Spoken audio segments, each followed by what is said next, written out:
Муравейник таттысын дайындайтын боламыз. Өте керемет дәмді болып шығады. Дастарханның көркін ашады. Менімен бірге болып, соңына дейін қараңыздар. Бізге қажетті заттар: ұн, грек жаңғағы, ертілген сары май, қант, қаймақ, ас содасы және жұмыртқа қажет болады. Ыдысымызға бірінші жұмыртқамызды салып аламыз. Үстіне қантымызды қосып, қантымыз ерігенше жақсылап араластыратын боламыз. Қанттың орнына қант ұнтағын қоссаңыздар да болады. Осы екі массаны жақсылап араластырып, біздің қантымыз ерігенше араластыратын боламыз. Үстіне бөлме температурасында осында еріп тұрған сары майымызды қосатын боламыз, және де қаймағымызды қосамыз. Қаймақ менде 20%-тік. Жақсылап бір келкі қылып араластырып аламыз. Ас содасының үстіне бір шай қасық уксуспен гастетеміз.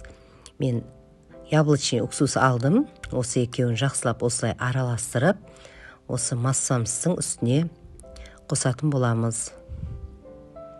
Бәрін бір келкі қылып жақсылап араластырып аламыз. Және де үстінен електен өткізілген ұнымызды бірден салып, жұмсақ етіп қамыр илейтін боламыз. Муравейникке қажетті заттардың бәрін осы видеоның астына жазып қалдыратын боламын. Одан артығын қоспаймыз. Біздің қамырымыз осындай болып жұмсақ болып шықты. Мінекей, қолға жабыспайды.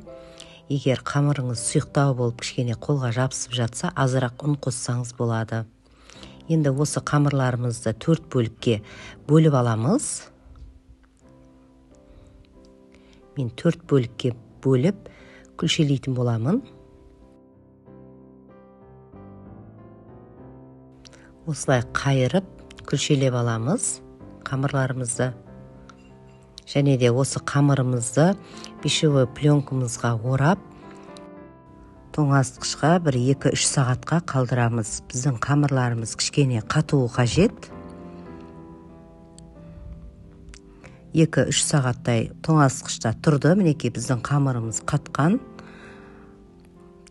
Осылай қатқан қамырымызды теркамыздан өткізіп аламыз. Қамыр оңай өтеді. Теркамыздан өткізіп алып, біз қызып тұрған пешімізде 180 градуста осы қамырларымыз қызарғанша пісіріп алатын боламыз. Осылай мінекей пісіп шықты, қызарып шықты.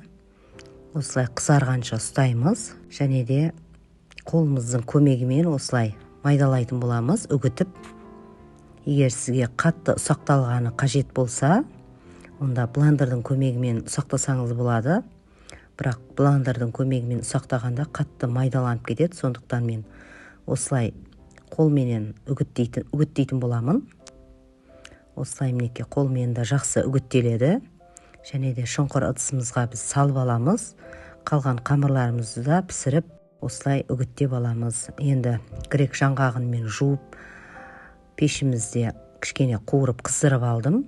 Және де осылай оқтауымыздың көмегімен ұрғылап, езіп аламыз. Жаңғағымызды да муравейнигіміздің үстінен салатын боламыз. Мен 60 грамм ғана грек жаңғағын қостым. Жақсылап араластырып аламыз. Енді кремін дайындайтын боламыз. Крем үшін бізге вареная сгущенка және сгущенное молоко қажет болады. Оның үстіне бөлме температурасында тұрған жұп-жұмсақ сары майымызды саламыз. Видеода көріп тұрғаныңыздай, менің сары майым өте жұмсақ.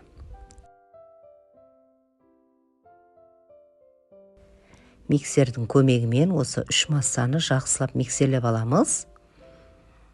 Бір келкі масса болуы қажет бізде. Осылай мінекей біздің креміміз дайын болды. Енді осы кремімізді біз муравейнигіміздің үстіне қосатын боламыз. Муравейнигімізге қосып, жақсылап араластырамыз.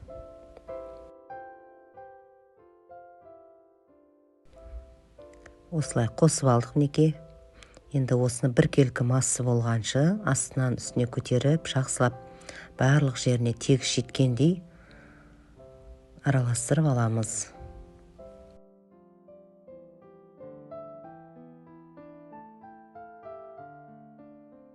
Кішкене басқылап, жақсылап араластыратын боламыз.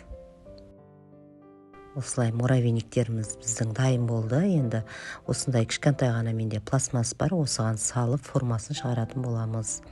Дастарханда әдемі көрінуі үшін осындай бумажный капсулалардың үстіне қоятын боламын.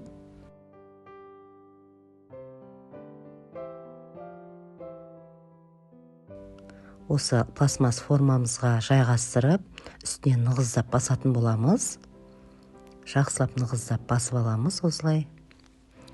Және де біздің бумажный капсуламыздың үстінен осылай жайғастырып қоямыз. Бұл дастарханда өте керемет әдемі болып тұрады. Және де алып жегенге қонақтарға өте ыңғайлы. Сіз өзіңізде бар формаға салып шығарсаңыз да болады. Өз қалауларыңыз бойынша. Осылай мінекей барлық муравейниктерімізді формасына келтіріп, жайғастырып аламыз.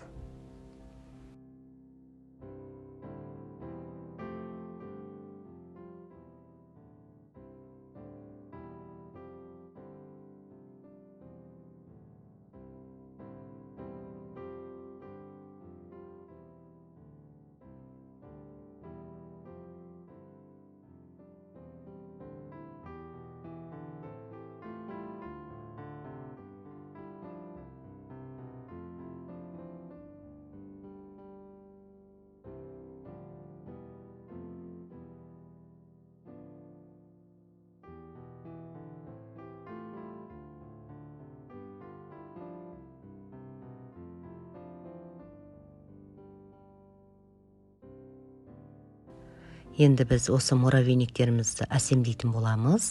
Әсемдеуіңіз өз қалауларыңыз бойынша. Мен осындай үстіне мақ қойып шығатын боламын. Өте әдемі көрінеді.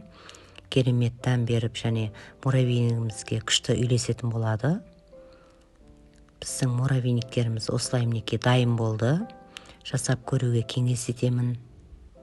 Астарың дәмді болсын. Міндетті түрде жасап көріңіздер. Осы рецептпен өте керемет дәмді шығады.